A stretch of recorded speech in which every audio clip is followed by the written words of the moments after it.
நெய்தல் 2025 வரும் 13, 14, 15 ஆகிய தேதிகளில் தூத்துக்குடியில் நடைபெற உள்ளது. அனைவரும் வருக, அனுமதி இலவசம். ஒரு நாள்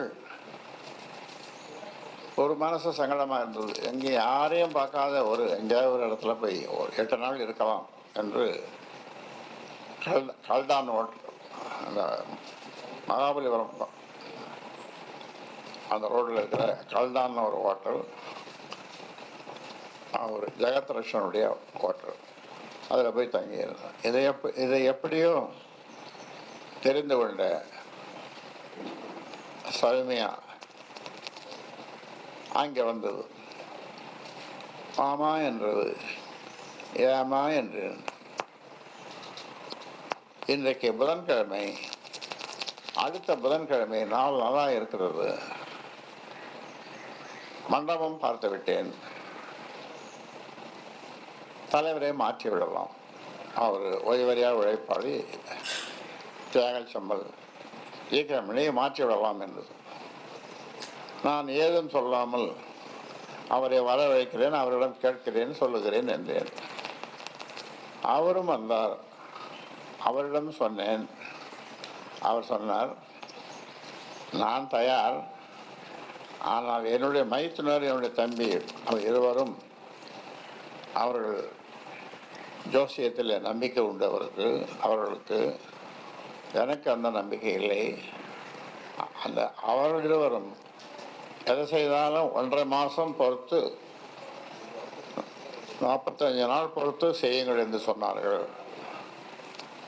நான் சொன்னேன், சரி சௌமியா வந்ததும் அவர்கிட்ட சொல்லிடுறேன் அப்படின்னு. அவன் வரவழைச்சு சொன்னேன். சரி மாமா என்று சொன்னது. அந்த 1.5 மாதத்துக்கு பிறகு அந்த நாளும் வந்தது. முடிசூட்டு விழா நடந்தது. அப்பொழுது ஆரத்தழுவி அவரை தேர்ந்தெடுத்தோம். ஆரத்தழுவி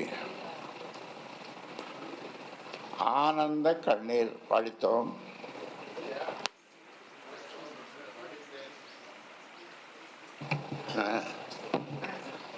ஆனந்த கண்ணீர் வடித்தேன். அப்பொழுது நான் பேசும்பொழுது சொன்னேன், என் குடும்பத்தைச் சேர்ந்த பெண்கள் யாரும் கட்சி நிகழ்ச்சிக்கோ மற்ற நிகழ்ச்சிக்கோ அரசியல் வேண்டாம், உங்களுக்கு அரசியல் ஈடுபடக்கூடாது என்று சொன்னேன். ஆனால் இப்போது நடப்பதெல்லாம் உங்களுக்கு தெரியும்.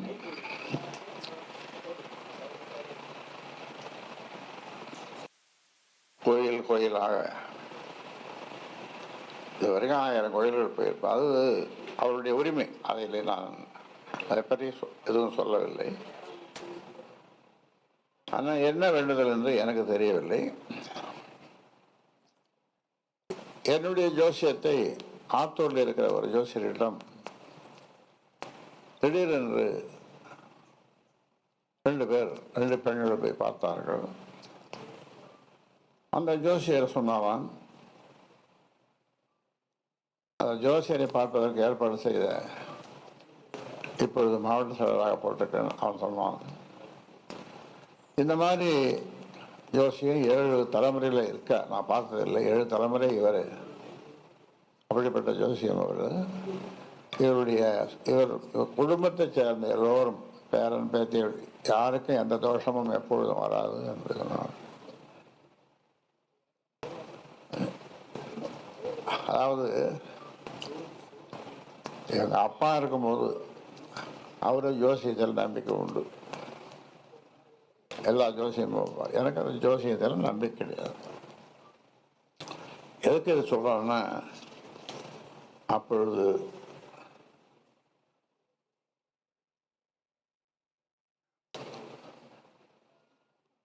என்ன பேரன், நம்ம ஏகமூர்த்தி பேரன், என்னுடைய குழந்தை பேரன்.